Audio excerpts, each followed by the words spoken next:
Amigo, ¿qué tal? Acá había El Salvador. 15 soles. Ya, listo, vamos.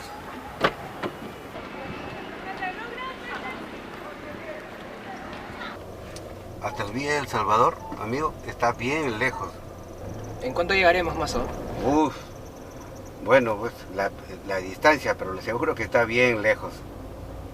Ya, no importa.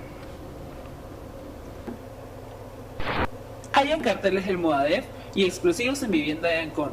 Miembros del patrullaje de las juntas vecinales permitieron la captura de 4 personas acusadas de pertenecer al Movadef, brazo legal de Sendero Luminoso. Esas noticias me dan cada vez más miedo. ¿Te imaginas volver a todo eso? Sí, sería terrible. Pero ya pensaron los cabecillas, ¿no? Tú no naciste en esa época, me imagino. Pero en el colegio ya debieron haberte enseñado lo horrible que fue eso. Eso no es algo de tomarlo a la ligera, amigo. Esta noticia no quiere decir que no pueda volver otro grupo terrorista. ¿Sabes siquiera cómo se inició? Creo que sí. Me acuerdo de los apagones, de los coches bomba, de Tarata, de la embajada de Japón. Por ahí empezó, ¿no? No, amigo, eso fue mucho después. Pero si no sabes cómo empezó, ¿cómo se puede sentir tan tranquilo escuchando las noticias del Movadef? Sí, tienes razón. Es algo por lo que mis viejos me han contado y el colegio, pero nada más. Bueno, amigo, usted debería saberlo. Así que, como tenemos para rato, le voy a contar todo lo que sé.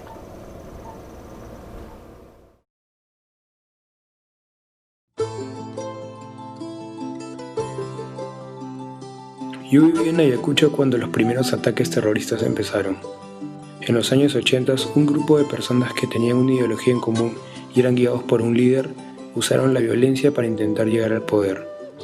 Todos vivimos con mucho miedo durante más de 10 años. Muchas personas inocentes murieron. Pero, ¿por qué empezó esto? Yo creo que fueron 4 las razones por las que surgió todo. Primero, la existencia de corrientes ideológicas en esa época. Una de ellas promovía las libertades individuales para llegar al progreso del país. La otra creía que se debía establecer una forma de sociedad sin clases para llegar a la igualdad. El problema que se dio fue el choque que hubo entre ambas ideologías debido al problema número 2, el de la desigualdad social.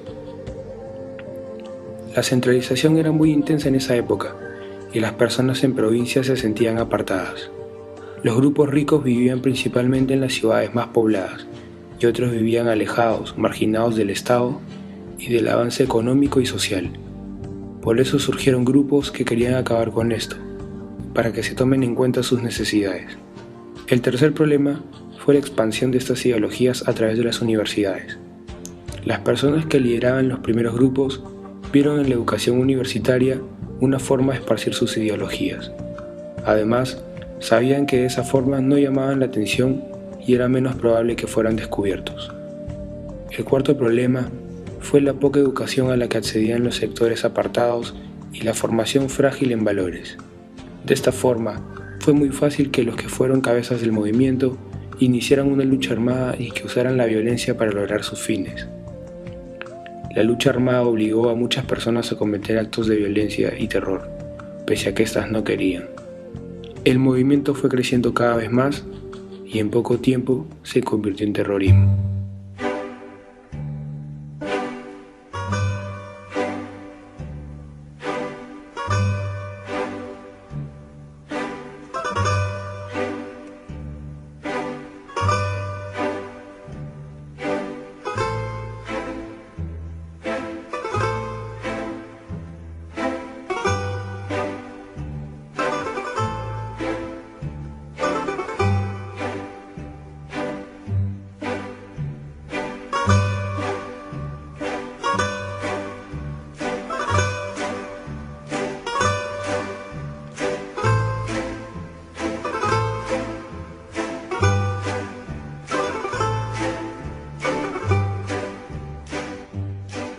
Es imposible volver al pasado y evitar tan terribles hechos, pero si hay algo que podemos hacer es pensar en lo que pudimos haber hecho para evitar las catástrofes causadas por el terrorismo.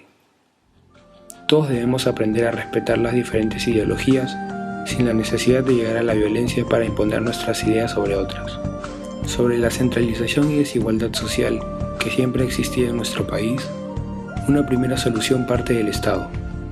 La creación de mesas de diálogo con los dirigentes regionales podría contribuir a que se tomen en cuenta los problemas y necesidades de aquellos que se sienten apartados en el país. Además, nosotros mismos podemos ser inclusivos y dejar atrás actitudes como la discriminación. En cuanto a la educación, a través del Ministerio de Educación se podrían generar agentes que supervisen el tipo de educación que dan algunos docentes en las universidades. Por último, la enseñanza escasa en valores debe fortalecerse desde el núcleo familiar, luego mediante las escuelas y los planes educativos y por los contenidos en los medios de comunicación, los cuales tienen una fuerte influencia en las personas. El terrorismo fue una terrible época que pudo haberse evitado o por lo menos enfrentado de una forma distinta. Si bien no podemos borrar lo que ya pasó, lo que sí podemos hacer es evitar que esto vuelva a suceder en un futuro, teniendo en cuenta el por qué se inició ese trágico suceso. De verdad, muchas gracias.